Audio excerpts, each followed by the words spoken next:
जो ये uniform civil code का सिस्टम है, ये वेस्टर्न वर्ल्ड से लाया हुआ सिस्टम है।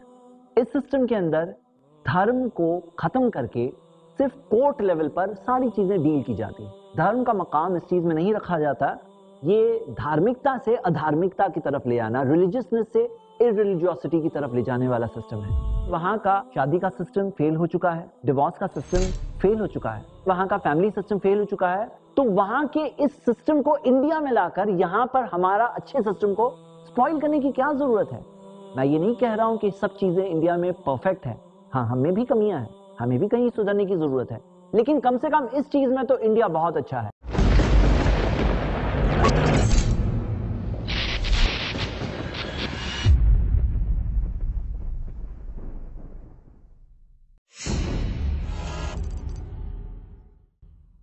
अल्हम्दुलिल्लाह वस्सलातु वस्सलाम अला रसूलिल्लाह वला आलिहि वसहबिहि अजमईन, अम्मा बाद। औज़ु बिल्लाहि मिनश शैतानिर रजीम, बिस्मिल्लाहिर रहमानिर रहीम। ब्लैक एंड व्हाइट के इस एपिसोड में इंडिया में रहने वाले हमारे सारे भाई और सारे बहनों को मैं वेलकम करता हूं। हम आज एक बहुत ही सुलगते हुए करंट मौजू यूनिफॉर्म सिविल कोड के बारे में 10 ऐसे रिसर्च्ड पॉइंट्स देखेंगे जिससे हम सब ये बात को समझने की कोशिश करेंगे कि यूनिफॉर्म सिविल कोड हमारी कंट्री इंडिया, उसकी तरक्की, उसके डेवलपमेंट, उसके प्रोग्रेस, उसके सक्सेस के लिए अच्छा है या बुरा है। सबसे पहले एक बहुत इंपॉर्टेंट बात, बहुत सारे लोग ये सोचते हैं कि यूनिफॉर्म सिविल कोड इस टॉपिक का ताल्लुक मुस्लिम समाज से है या किसी एक कम्युनिटी से है या किसी एक रिलीजन से है। हालांकि हकीकत ये है जो हमारे सामने इस रिसर्च के दौरान आने वाली है कि इसका ताल्लुक तो इंडिया के रहने वाले हर एक शख्स से है, चाहे वो जिस किसी धर्म से क्यों ना हो। सबसे पहले हम ये देखते हैं कि यूनिफॉर्म सिविल कोड है क्या। प्रोसीजरल लॉज में दो टाइप के लॉज हमें मिलते हैं, क्रिमिनल लॉज और सिविल लॉज। आप देख सकते हैं क्रिमिनल कोड्स होते हैं जिनमें क्रिमिनल मैटर्स चलते हैं, और सिविल कोड्स होते हैं जिसमें प्रॉपर्टी, कॉन्ट्रैक्ट वगैरह कई सारे सिविल मैटर्स चलते हैं। सिविल लॉज के मुतालिक ये पूरा डिस्कशन है। आज बहुत सारे लोग डिमांड कर रहे हैं कि हमारी कंट्री इंडिया में यूनिफॉर्म सिविल कोड आना चाहिए, तो शायद उन्होंने इस बात पर गौर नहीं किया है कि इंडिया में ऑलरेडी यूनिफॉर्म सिविल कोड है। क्योंकि सिविल मैटर्स में हम देखते हैं कि प्रॉपर्टीज के मुतालिक ऑलरेडी एक ही कानून चल रहा है, उसी तरह कॉन्ट्रैक्ट से मुतालिक एक ही कानून चल रहा है, यूनिफॉर्म सिविल कोड है। उसी तरह टॉर्ट लॉ के मुतालिक एक ही कानून है, बैंकिंग, इंश्योरेंस वगैरह के ताल्लुक से एक ही कानून है। लेकिन सिविल लॉज के अंदर एक हिस्सा है, वो है फैमिली लॉज। फैमिली लॉज के अंदर हमारी कंट्री में अलग अलग कम्युनिटीज के अलग अलग लॉज चल रहे हैं। तो हमारे इस पूरे डिस्कशन में सिविल लॉज का एक हिस्सा फैमिली लॉज के मुतालिक हम बातें देखने वाले हैं। सबसे पहले इंडिया में हम सारे के सारे लोग अलग अलग धर्मों के, अलग अलग बैकग्राउंड्स के, अलग अलग बिलीफ्स हैं हमारे, लेकिन हम सब इस कंट्री के रहने वाले हैं। हम सब इस कंट्री का अच्छा चाहने वाले हैं। हम सब में ऐसे तो एक ही खून दौड़ रहा है, एक इंसानी रिश्ता तो है ही, लेकिन उससे आगे बढ़कर एक ऐसा रिश्ता भी है कि हम सब इस कंट्री के खैर खा हैं, अच्छा चाहने वाले हैं। हम में कई सारे डिफरेंसेस है, लेकिन डिफरेंसेस के बावजूद हम में एक अंडरस्टैंडिंग है, हम में एक कॉमन चीज है जो हमें साथ लेकर चली है इतने सालों से। तो आइए इस एनालिसिस में हम देखते हैं सबसे पहला पॉइंट, हम सब के रिलीजियस बिलीफ्स तो अलग हैं। हम सब की जो आस्थाएं हैं, जो श्रद्धाएं हैं, वो सारी की सारी अलग अलग हैं। इंडिया में हम देखते हैं कि एक तरह की डाइवर्सिटी है। क्या हम सब के सब एक यूनिफॉर्म कॉमन गॉड की वर्शिप करते हैं? क्या हम सब की रिलीजियस प्रैक्टिसेस, हमारी पूजा, उपासना, वर्शिप, इबादत, क्या सब कॉमन है? क्या हमारे पास एक यूनिफॉर्म कॉमन वर्शिप सिस्टम है? सबके तरीके अलग अलग हैं। हम सब के फेस्टिवल्स और त्योहार अलग अलग हैं। हमारे कोई यूनिफॉर्म कॉमन त्योहार तो नहीं है। हम देखते हैं कि हमारे डाइटरी लॉज या जो खाना पीना हम खाते हैं उसके अंदर भी बहुत सारे डिफरेंसेस हैं। कुछ लोग हैं जो वेजिटेरियन खाते हैं, कुछ लोग हैं जो नॉन वेजिटेरियन खाते हैं, कुछ लोग हैं जो पिग का गोश्त भी खाते हैं और कुछ लोग हैं जो प्याज और लहसुन भी नहीं खाते। तो इसमें तो हम कॉमन नहीं है, हमारा कोई यूनिफॉर्म कॉमन डाइटरी लॉ तो नहीं है। उसी तरह हम देखते हैं कि हमारे ड्रेस कोड्स भी अलग अलग हैं। हमारे अपने रिलीजियस बिलीव्स और रीजन के एतबार से हमारे अपने ड्रेसिंग लॉज हैं। तो हमारा कोई यूनिफॉर्म कॉमन ड्रेसिंग लॉ भी नहीं है। और यहाँ तक कि हम देखते हैं कि इंडिया के अंदर एजुकेशन में या गवर्नमेंट जॉब्स में रिजर्वेशंस की वजह से वहां भी कोई कॉमन सिस्टम नहीं चलता है। लेकिन यहाँ पर आज जो प्रपोजल रखा जा रहा है कि इंडिया के अंदर फैमिली लॉस के अंदर, जो हमारे घर के अंदर की बात है, जो हमारी फैमिली इश्यूज से ताल्लुक रखते हैं, उसके अंदर एक यूनिफॉर्म कॉमन फैमिली लॉ लाया जाए जो सारे धर्म के लोगों के लिए एक ही कानून रहे। उस चीज के बारे में हम देखते हैं कि जब हमारे बिलीफ्स अलग अलग है, हमारे रिलीजियस रिचुअल्स अलग अलग है, हमारे फेस्टिवल्स अलग है, हमारे कपड़ों का सेंस अलग है, हमारे डाइटरी लॉज अलग है और कई सारी और चीजों में हमारे डिफरेंसेस हैं, तो हमारे मैरिज और फैमिली रिलेटेड लॉज कैसे कॉमन हो सकते हैं? पॉइंट नंबर 2, हम देखेंगे कि हमारी कंट्री के अलग अलग रिलीजियस बैकग्राउंड के लोगों में अलग अलग चीजें चलती हैं। मिसाल के तौर पर हमारे हिंदू भाई मैरिज के अंदर 7 फेरे लेते हैं और 7 फेरे लिए बगैर शादी नहीं होती। अब हम देख रहे हैं कि जब यूनिफॉर्म सिविल कोड आ जाएगा तो मैरिज 7 फेरों से नहीं, मैरिज कोर्ट में जाकर सिग्नेचर करने से होगी। तो हम देखते हैं कि ये जो एक रोल है कि एक शख्स किसी भी मंदिर में जाए, किसी भी मस्जिद में जाए, किसी भी चर्च में जाए, वहां जाके बहुत आसानी से शादी कर सकता था और एक मकाम और स्टेटस हमारे इन रिलीजियस प्लेसेस को मिलता था। कई सारे ऐसे लोग जो धार्मिक नहीं है लेकिन कम से कम शादी की वजह से आ जाया करते थे। तो हम देखते हैं कि वो मकाम जो हमारी प्लेसेस का था, वहां के बड़ों का था, हमारे रिलीजियस क्लर्जी और प्रीस्ट का था, अब वो मकाम खत्म होने वाला है। तो मेरे ब्रदर्स एंड सिस्टर्स जरा गौर करिए, अब इसके अंदर कई सारी चीजें हैं जो हम सारी कम्युनिटी से ताल्लुक रखती हैं। जैसे मिसाल के तौर पर हम देखते हैं कि हिंदू अनडिवाइडेड फैमिली को इनकम टैक्स बेनिफिट्स दिए गए हैं।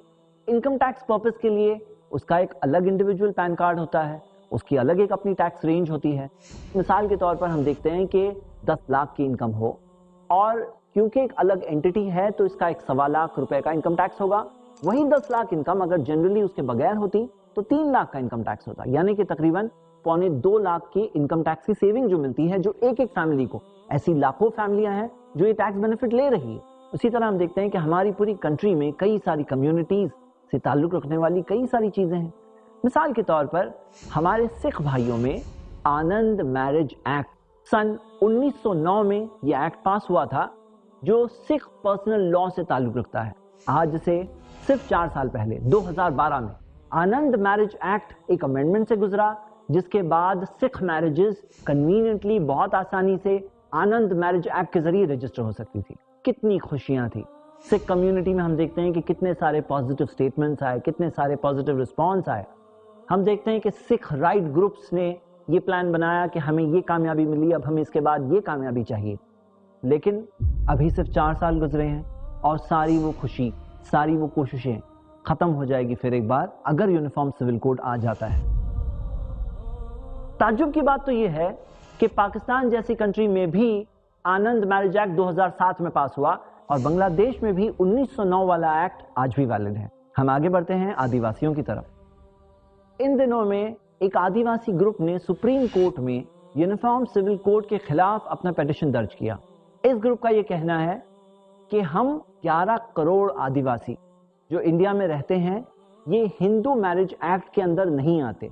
दलील के तौर पर उन्होंने चारों हिंदू एक्ट जो 1955-1956 के अंदर पास हुए थे, Hindu marriage act, Hindu succession act, Hindu minority and guardianship act, Hindu adoption and maintenance act, ये चारों एक्ट्स के अंदर सेक्शन 2 सब सेक्शन 2 के अंदर बताया है कि nothing contained in this act shall apply to the members of the scheduled tribes, यानी शेड्यूल्ड ट्राइब्स के मेंबर्स पर हिंदू मैरिज एक्ट के चारों एक्ट्स नहीं अप्लाई होते हैं। तो उनके ऊपर क्या अप्लाई होता है, वो किस कानून के तहत चलते हैं? वो अपने ट्राइबल कस्टम्स, ट्राइबल ट्रेडिशन, उसके तहत ऑपरेट करते हैं। तो उनका ऑब्जेक्शन है कि जब यूनिफॉर्म सिविल कोड आएगा तो उनका ये सारा रिलीजियस फ्रीडम जो वो एक्सरसाइज करते आए हैं वो खत्म हो जाएगा।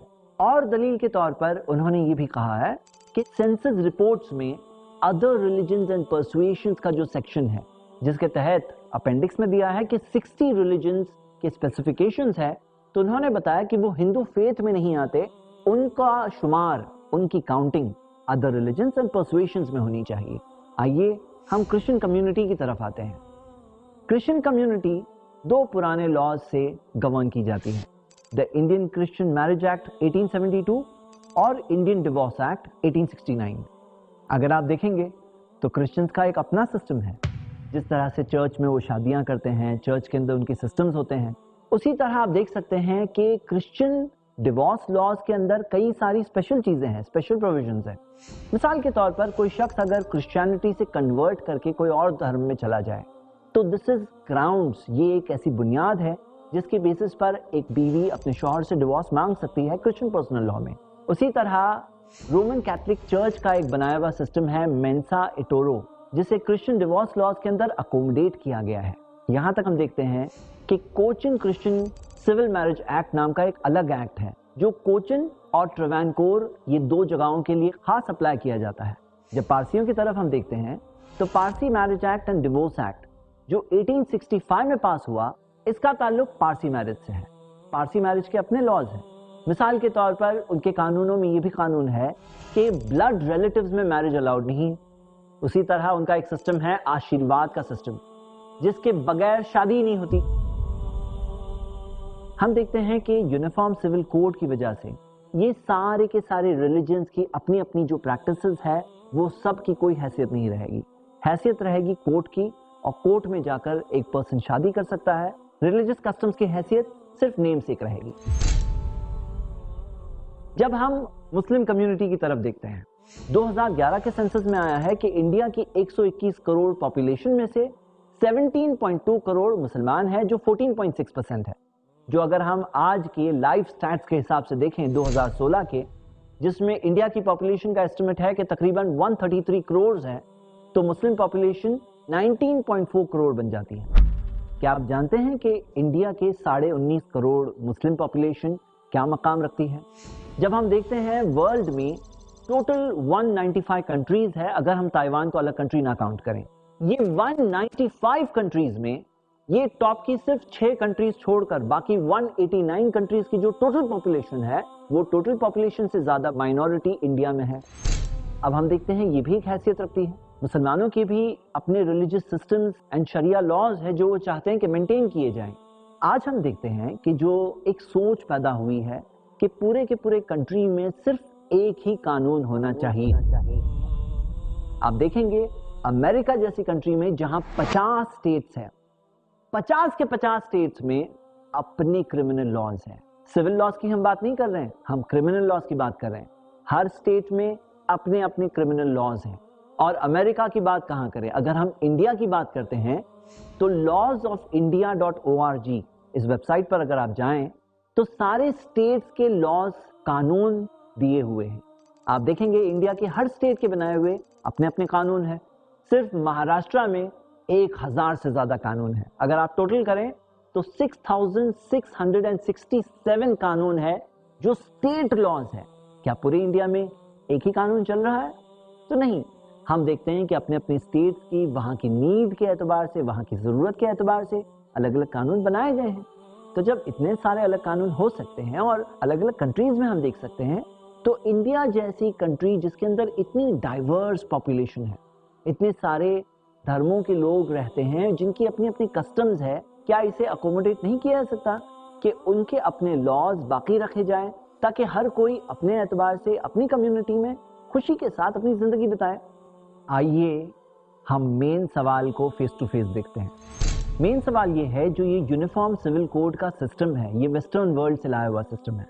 इस सिस्टम के अंदर धर्म को खत्म करके सिर्फ कोर्ट लेवल पर सारी चीजें डील की जाती है। धर्म का मकाम इस चीज में नहीं रखा जाता। ये धार्मिकता से अधार्मिकता की तरफ ले आना, रिलीजियसनेस से इररिलीजियोसिटी की तरफ ले जाने वाला सिस्टम है। आइए हम देखते हैं कि ये सिस्टम जो वेस्टर्न वर्ल्ड का है, क्या ये कामयाब सिस्टम है या टोटली फेल सिस्टम है। अमेरिका में कितने बच्चे आउटसाइड मैरिज पैदा हो रहे हैं? क्या आप इमेजिन कर सकते हैं?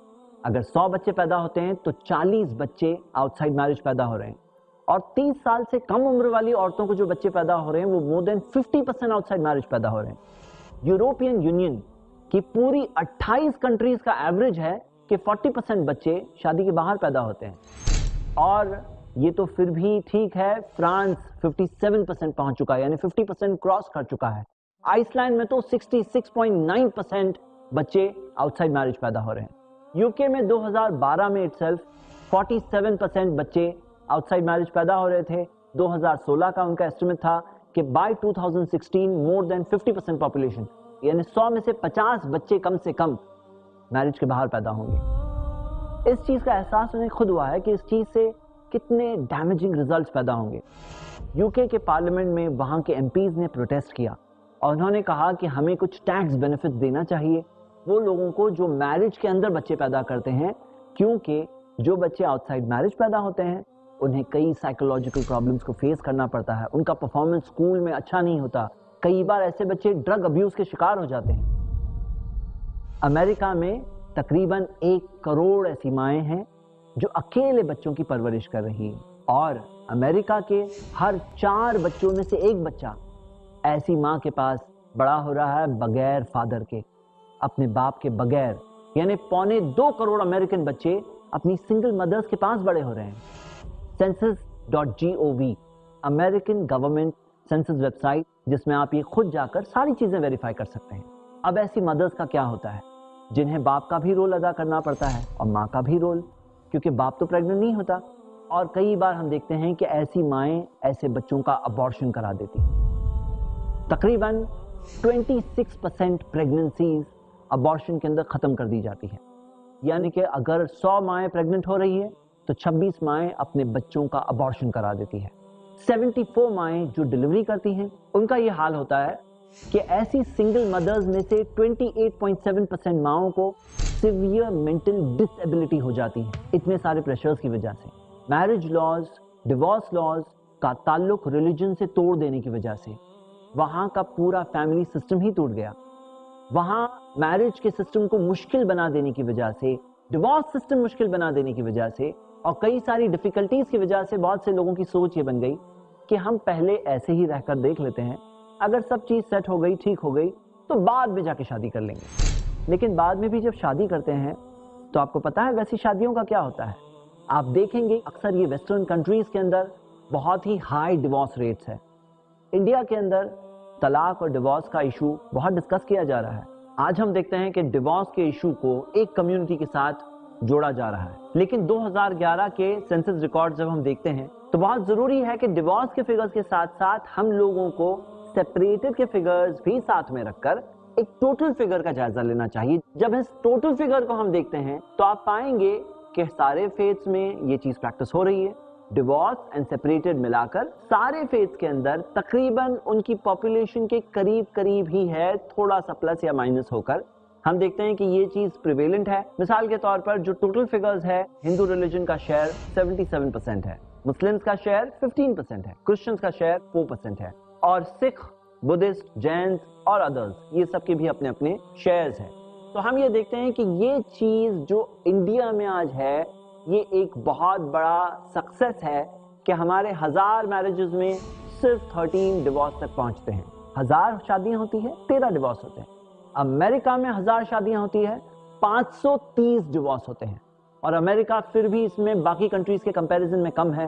फ्रांस में 550 डिवोर्स होते हैं, क्यूबा में 560, एस्टोनिया में 580, लग्जमबर्ग में 600, स्पेन में 610, चेक रिपब्लिक में 660, हंगरी में 670, पोर्चुगल में 680 और बेल्जियम में 710, यानी 1000 में से 710 डिवोर्स हो जाते हैं। तो हम देखते हैं कि वहां का शादी का सिस्टम फेल हो चुका है, डिवोर्स का सिस्टम फेल हो चुका है, वहां का फैमिली सिस्टम फेल हो चुका है। तो वहां के इस सिस्टम को इंडिया में लाकर यहां पर हमारा अच्छे सिस्टम को स्पॉइल करने की क्या जरूरत है। मैं ये नहीं कह रहा हूं कि सब चीजें इंडिया में परफेक्ट है, हाँ हमें भी कमियां हैं, हमें भी कहीं सुधरने की जरूरत है, लेकिन कम से कम इस चीज में तो इंडिया बहुत अच्छा है। जैसे कि स्टैटिस्टिक्स से साबित हो रहा है, जैसे कि हम सब देख सकते हैं, यहाँ पर हम ये यूनिफॉर्म सिविल कोड वाला सिस्टम इंडिया में कैसे लाए, जबकि हम ये देखते हैं कि वहां पर जो यूनिफॉर्म सिविल कोड है, जो उन्होंने धर्म को खत्म करके सिर्फ एक कानून को रखा है, तो इस चीज की वजह से उन्हें कितने सारे नुकसानों का सामना करना पड़ रहा है।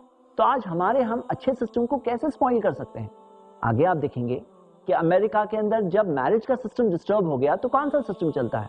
जैसे कि आप देख सकते हैं कि बच्चे जो आउटसाइड मैरिज पैदा होते हैं वो तो चीज है ही, लेकिन इसके साथ साथ अमेरिका में एक और बहुत बड़ा प्रॉब्लम चल रहा है, और वो है सेक्सुअली ट्रांसमिटेड डिजीजेस का problem. American government website centres for disease control and prevention, जो cdc.gov पे आप देख सकते हैं, वो कहता है कि अमेरिका में एसटीडीज एक अनप्रेसिडेंटेड हाई लेवल तक पहुंच चुका है।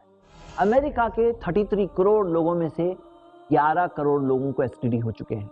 हर साल 2 करोड़ और लोगों को एसटीडी हो जाता है और अमेरिकन गवर्नमेंट को तकरीबन 16 बिलियन यूएस डॉलर्स हर साल खर्च करने पड़ते हैं।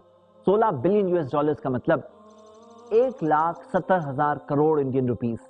जो इंडिया का पूरा हेल्थ बजट है उससे बहुत ज्यादा सिर्फ एसटीडीज को कंट्रोल करने में खर्च किया जाता है।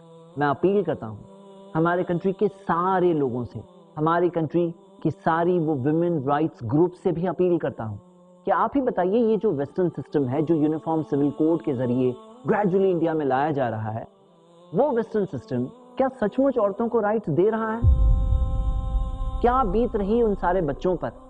क्या ऐसे फादर्स जो शादी के बाहर बच्चे पैदा करते हैं, क्या उनकी विरासत इनहेरिटेंस में राइट होता है बच्चों का? क्या होता है उन औरतों का? क्या उन्हें राइट्स मिल रहे हैं? क्या उन्हें ऑनर मिल रही है? क्या उन्हें डिग्निटी मिल रही है?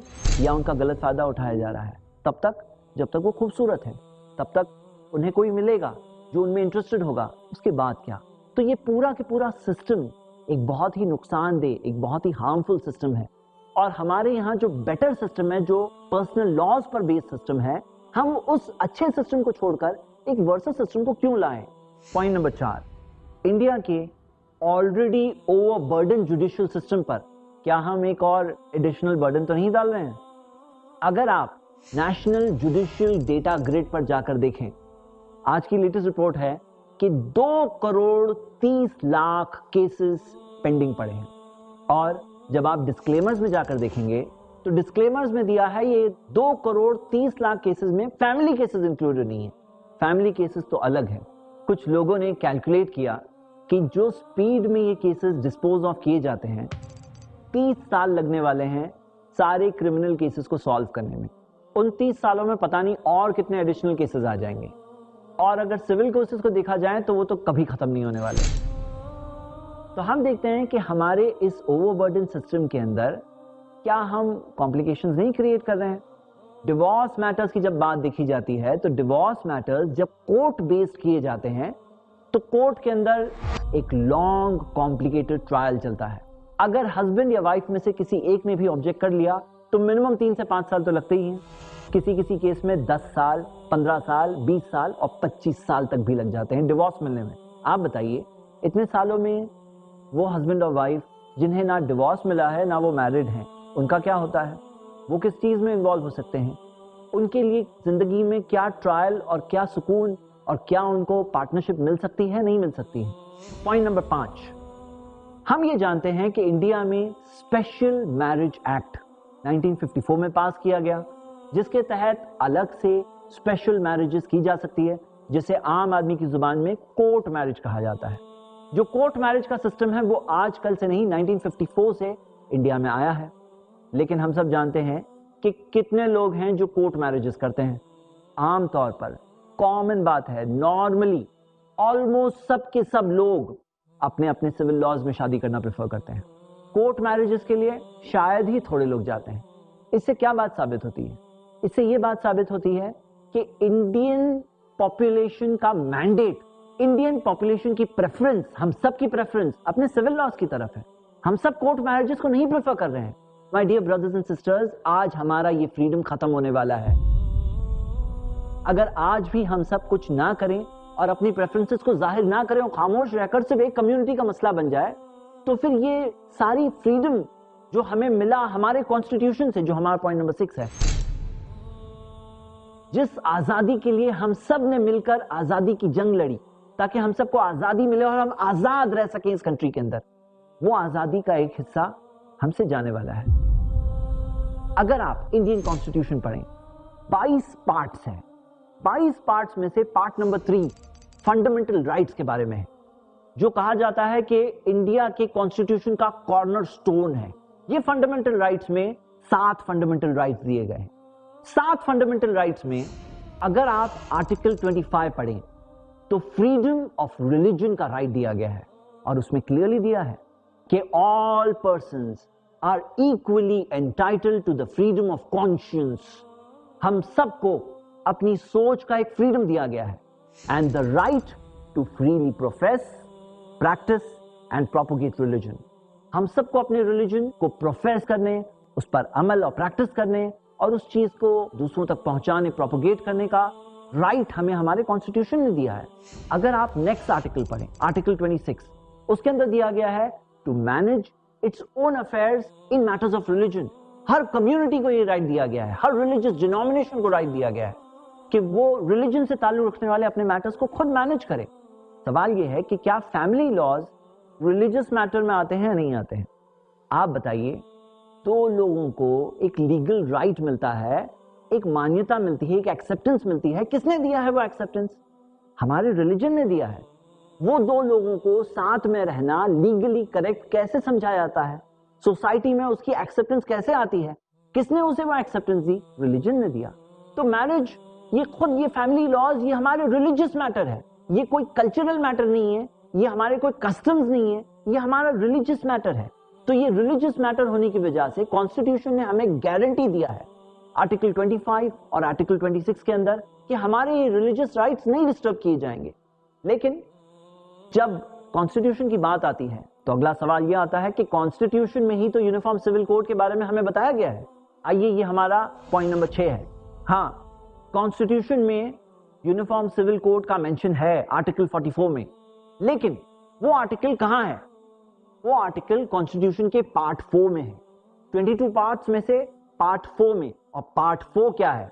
Part 4 directive principles of state policy है। अगर आप पार्ट 4 पढ़ें, उसके अंदर आर्टिकल नंबर 37 में क्लियरली दिया हुआ है, the provisions contained in this part shall not be enforceable by any court. ये क्या है मामला? ये सारे जो आर्टिकल्स है, जो डायरेक्टिव प्रिंसिपल्स है, ये एनफोर्सेबल बाय एनी कोर्ट नहीं है, ये डायरेक्शनल है, जो एक नेशनल कॉन्शियंस की तरफ हमें गाइड कर रहे हैं। इससे पहले कि हम आर्टिकल 44 पढ़ें, हम उससे पहले डायरेक्टिव प्रिंसिपल्स में 2-3 आर्टिकल्स पढ़ेंगे और उसको इवैल्यूएट करेंगे, फिर हम आर्टिकल 44 की तरफ जाएंगे। आर्टिकल 47 में दिया है, the state shall endeavour to bring about the prohibition of the consumption except for medical purposes of intoxicating drinks and of drugs which are injurious to health.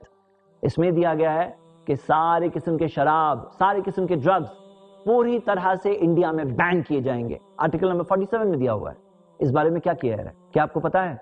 India में स्टैटिस्टिक्स हमें बताती है कि national survey report of the UN office के मुताबिक और India के Indian ministry of social justice and empowerment के मुताबिक इंडिया में 1,07,00,000 ड्रग यूजर्स है। 1,07,00,000, जो कई कंट्रीज की पॉपुलेशन से ज्यादा हमारे पास ड्रग यूजर्स हैं। क्या हम जानते हैं कि इंडिया में रोज 10 लोग सुसाइड करते हैं और उनमें से एक शख्स ड्रग एडिक्ट होता है जो ड्रग्स के प्रॉब्लम्स की वजह से सुसाइड कर बैठता है। क्या हम जानते हैं कि इंडिया के अंदर शराब का कंजम्पशन बढ़ रहा है? कई कंट्रीज है जो शराब का प्रॉब्लम कम कर रही है, लेकिन इंडिया में शराब का प्रॉब्लम बढ़ रहा है। Per capita consumption of alcohol, शराब का जो पर कैपिटा कंजम्पशन है 1.6 लीटर्स 2003-2004 में हुआ करता था, अब 2.2 लीटर्स हो चुका है। पिछले 20 सालों में इंडिया में अल्कोहल कंजम्पशन 55% बढ़ा है। रोज 15 लोगों की जाने जाती है शराब पीने की वजह से, यानी तकरीबन हर 1.5 घंटे में एक शख्स की जान।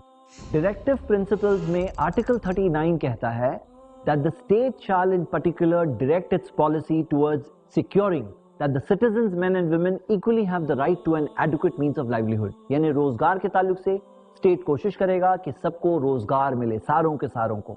लेकिन हम देखते हैं कि इंडिया के अंदर अनएम्प्लॉयमेंट रेट आज पिछले 5 सालों में हाईएस्ट लेवल पर चल रहा है।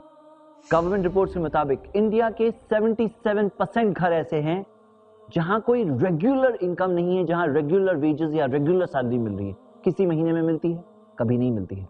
5% तो ऐसे लोग हैं जिन्हें बिल्कुल भी एम्प्लॉयमेंट नहीं मिलता, टोटली अनएम्प्लॉयड। आइए हम देखते हैं, आर्टिकल 48 ऑफ डायरेक्टिव प्रिंसिपल्स में दिया है, the state shall endeavour to organise agriculture. इससे पहले आर्टिकल 43 में भी एग्रीकल्चरल लेबरर्स के ताल्लुक से बात आ चुकी थी, लेकिन आज हम देखते हैं कि एग्रीकल्चरल लेबरर्स का क्या हाल है। एग्रीकल्चर में हालांकि इंडिया की आधी वर्कफोर्स लगी हुई है, अराउंड 50%, लेकिन एग्रीकल्चर का हिस्सा जीडीपी का ओनली 13% के करीब है। तकरीबन 26 crore farmers, cultivators, agricultural workers काम कर रहे हैं, लेकिन उनमें से कई सारों का तो ये हाल है कि अपनी जिंदगी खुदकुशी करके खत्म कर देते हैं। आप देखेंगे कि 2014 में 5,650 फार्मर्स ने खुदकुशी की और 2015 की स्टैटिस्टिक्स के मुताबिक 8,000 से ज्यादा फार्मर्स ने खुदकुशी की। आइए अब हम आते हैं आर्टिकल 44 पर। आर्टिकल 44 में ये दिया गया है, the state shall endeavour to secure for the citizens a uniform civil code throughout the territory of India. लेकिन सबसे पहली बात इसमें ये नहीं दिया है that the supreme court shall endeavour, इसमें दिया गया है द स्टेट शैल एंडेवर। इसके बैकग्राउंड में जाना होगा। हम देखते हैं कि पार्लियामेंट बनने से पहले कॉन्स्टिट्यूएंट असेंबली थी जिसे ब्रिटिश ने बनाया था। 1946 से लेकर 1950 तक कॉन्स्टिट्यूएंट असेंबली बाकी रही। कॉन्स्टिट्यूएंट असेंबली के अंदर कई सारे डिबेट्स और डिस्कशंस हुए जिसके अंदर हमारा कॉन्स्टिट्यूशन पास किया गया। जब आर्टिकल 44 आया उस वक्त पर उस जमाने में भी एक बहुत बड़ा डिस्कशन और आर्ग्यूमेंट हुआ था। आप देखेंगे कि ये डिबेट्स पार्लियामेंट की वेबसाइट पर मौजूद है और वो डिबेट्स के अंदर बाबा साहेब अंबेडकर का स्टेटमेंट मौजूद है। उन्होंने कहा था, it does not say that after the code is framed the state shall enforce it upon all citizens merely because they are citizens, यानी कि ये code, uniform civil code, citizens के ऊपर एनफोर्स नहीं किया जाएगा। हम देखते हैं कि आज हम इंडिया के रहने वाले लोग हैं। इंडिया में बहुत सारे ऐसे डायरेक्टिव प्रिंसिपल्स पर अमल करने की जरूरत है, चाहे वो शराब को बैन करना है, चाहे वो एम्प्लॉयमेंट जनरेट करना है, चाहे वो फार्मर्स के हालात को सुधारने की कोशिश करना है, और भी कई सारी चीजें हैं जो इंडिया की तरक्की के लिए जरूरी है। लेकिन ये यूनिफॉर्म सिविल कोड के वजह से हम देखते हैं बहुत सारे प्रॉब्लम्स जो इंडिया के अंदर आज नहीं है, कल हमारे फैमिली लॉज के अंदर ये प्रॉब्लम्स आ सकते हैं। हम देखते हैं कि जब इस टॉपिक पर ऑब्जेक्शंस उठाए जाते हैं तो क्या टॉपिक पर बात होती है? ट्रिपल तलाक, चाइल्ड मैरिज, पॉलीगमी, मेंटेनेंस और क्या मौजूद है। लेकिन आप देखेंगे कि ये सारों के ताल्लुक से कुछ ना कुछ लॉज मौजूद है। मिसाल के तौर पे चाइल्ड मैरिजेस के मुतालिक चाइल्ड मैरिज एक्ट 2006 मौजूद है जो सारी कम्युनिटीज पर यूनिफॉर्मली अप्लाई किया जाता है, तो ये तो मौजूद है। उसी तरह हम देखते हैं the protection of women upon divorce act 1986 भी मौजूद है। खास तौर से डैनियल लतीफी जजमेंट जो 2001 में सुप्रीम कोर्ट से मिला था, इसके इंटरप्रिटेशन के साथ में विमेन के कई राइट्स इजीली सिक्योर किए जा सकते हैं। मतलब हमारी कंट्री में दो सिस्टम चलते हैं। एक सिस्टम है पर्सनल लॉ का सिस्टम। जो शख्स पर्सनल लॉ के थ्रू करना चाहता है उसके लिए वो ऑप्शन ओपन है। जो चाहता है कि उसे लीगली जाकर अपने राइट्स को सिक्योर करना है, तो जैसे हमने मैरिज के अंदर देखा, एक है पर्सनल लॉ के थ्रू मैरिज, एक है स्पेशल मैरिज एक्ट 1954 के थ्रू मैरिज। उसी तरह हम देखते हैं कि दहेज के ताल्लुक से द डाउरी प्रोहिबिशन एक्ट, जिसके अंदर आईपीसी के भी sections 498A cruelty to wives या 304B डाउरी मर्डर्स भी अप्लाई होते हैं। और जहां तक ट्रिपल तलाक का सवाल है, 2002 का एक लैंडमार्क जजमेंट सुप्रीम कोर्ट का अवेलेबल है, शमीम आरा वर्सेस स्टेट ऑफ यूपी, जिसके अंदर ये जजमेंट पास किया गया था कि ट्रिपल तलाक एप्लीकेबल नहीं होगा। उसी तरह 2002 में दगड़ू पठान वर्सेस रहीम बी पठान का भी केस है, जिसे बॉम्बे हाई कोर्ट की फुल बेंच ने पास किया था।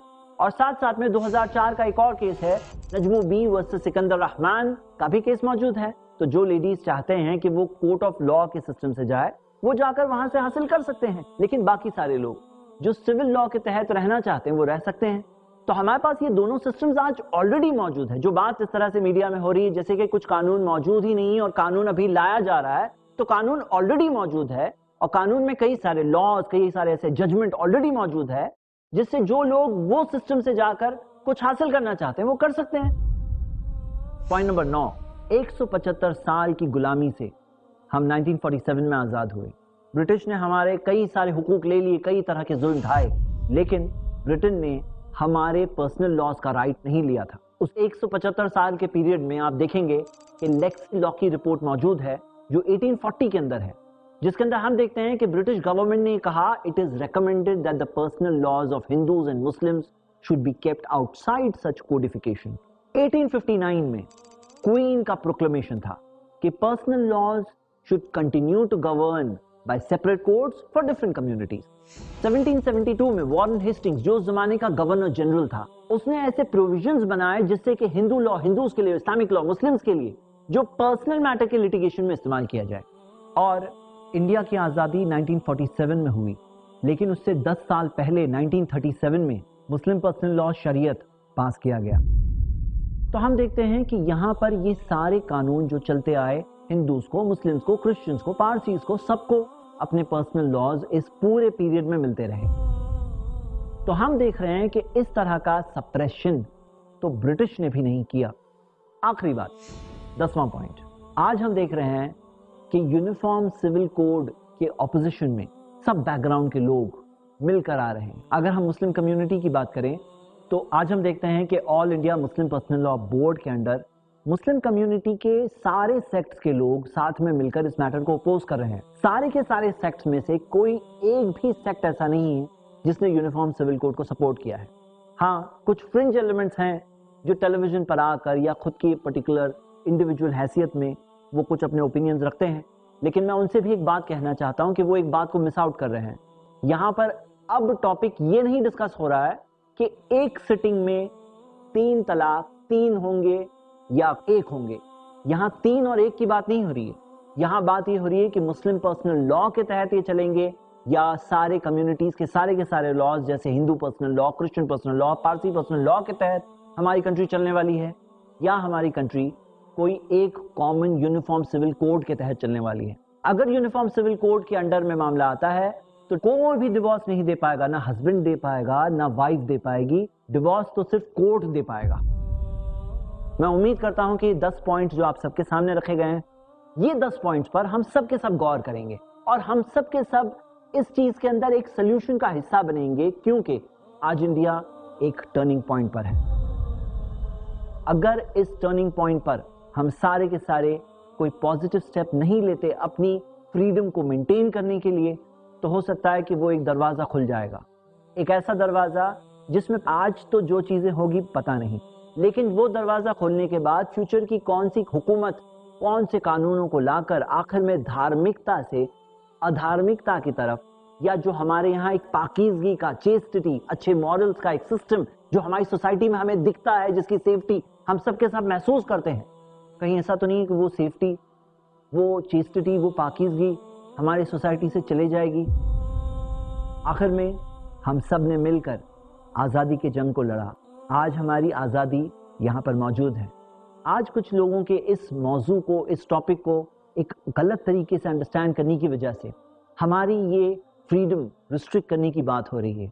मैं आप सबको उभारूंगा कि हमें लर्न करना चाहिए हिस्ट्री से लेसन्स। हम देखते हैं कि सोवियत रशिया जैसा एक पावरफुल कंट्री भी जब रिलीजियस फ्रीडम्स को सप्रेस करने लगा, जब यूनिफॉर्म लॉज वगैरह सारों के लिए लाने लगा, आखिर में जाकर जब सोवियत रशिया डिसइंटीग्रेट होकर अलग हुआ, तो वजहों में से ये भी बहुत बड़ी वजह थी।